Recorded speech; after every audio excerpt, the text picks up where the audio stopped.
to 22. àwọn tá a jẹ́ elédè òyìnbó ẹja fọkàn sí ibi tí a kà yẹn. So àkórí ọ̀rọ̀ wa náà ni pé bí Kristi kò bá jíǹde. The theme of what we are saying is if Christ has not risen. Àwọn èdè kan wà tí a máa ń lò.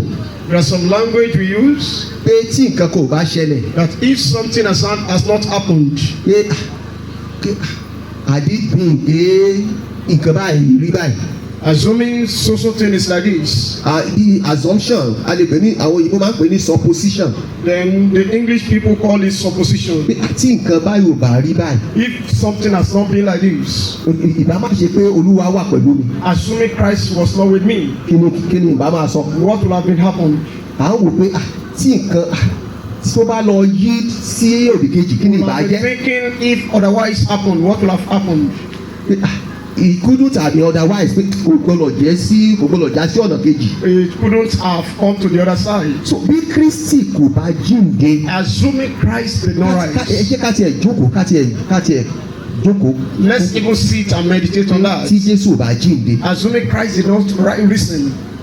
Irú ìpàdé yìí ò ní wáyé o. A meeting of this nature will not come up. Irú ìpàdé yìí ò ní A wáyé. meeting of this nature will not come up. Tí Jésù bá jíǹde. Assuming Christ has not risen. Inú ẹ̀gàn wa, inú oko wa, ibi tẹ́gbẹ́ ń dáfá tẹ́gbẹ́ ń da gbogbo ẹ̀, ó yábẹ̀ làbá wà. We will have been in our villages whereby we were consulting shams and the rest of others.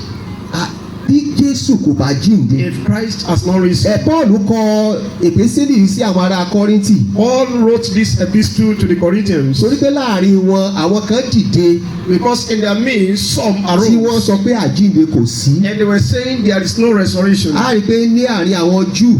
We know that in the midst of Jews. Àwọn kan láàrin wọn à ń pè wọ́n ní Farisí. Some of them we call them Pharisees. Àwọn kan à ń pè wọ́n ní Sadusí. And some we call Sadducees. Àwọn tó jẹ́ Sadusí yẹn wọn ò gbà pé àjíǹde. The Sadducees don't believe in resurrection. Nígbà ayé Jésù wọ́n wá sọ́dọ̀ rẹ̀. In the time of Jesus they came unto him. Etí ẹnìkan bá fẹ́ ẹnìkan.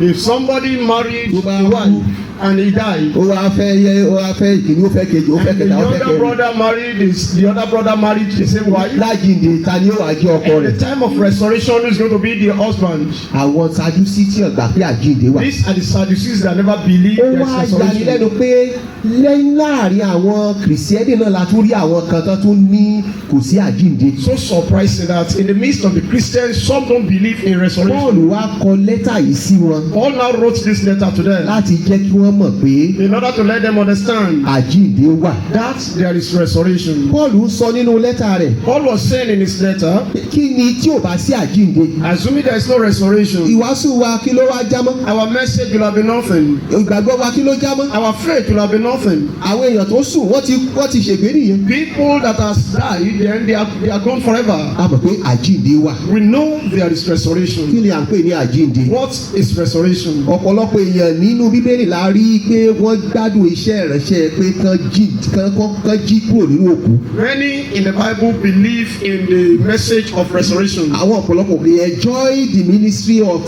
being raised up. Wọ́n gbádùn iṣẹ́ ìránṣẹ́ pé a jí dìde. Nígbà tí wọ́n sin Èlíṣà. When Elisha was buried. Wọ́n ní wọ́n gbé òkú kan kiri. They said a corpse was being carried. Wọ́n bá sọ èkú yìí sínú. And they threw it into the grave. Ìwò ibi tán sí Èlíṣà sí. The grave where Elijah was buried. Ló bá gba okun. And the person received strength. Ló gba ìyè. And he received life. Òkòkò Náínì. The widow of Nain. Wọ́n gbé ọmọ rẹ̀ lọ sí. They were carrying the son to bury. Jesus met them. Ó ní kó má sunkún mọ́. He said don't weep again.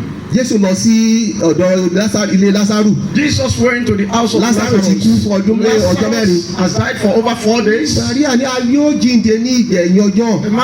Mary said he's going to wake up in the last day. Ìgbẹ́ni tí ìwọ bá rí tí ìwọ bá mọ tí ìwọ bá gbàgbọ́. Then Jesus said you will see the glory of God. Àwọn yìí a gbé wọn dìde. These people were risen. A pè ní àjíǹde. But we did not call it resurrection. Torí pé wọ́n pápá kú. Because they died. So a lè túmọ̀ àjíǹde sí. We can interpret resurrection as. Ẹni tí a gbé dìde. Somebody that is risen. Tí kò sì kú mọ́. And never died again. Ẹni tí a jí dìde. He that is risen. Tí ò kú mọ́. And never died again. Òun ni àjíǹde. That is resurrection. Nínú ìtàn ènìyàn. In the history of man. Ẹnìkan náà la rí. It's only just a person tí ó kú that that died tí ó sì jíǹde and resurrected tí kò sì kú mọ́. and never died Ta ni again. ẹni náà? Who is that person?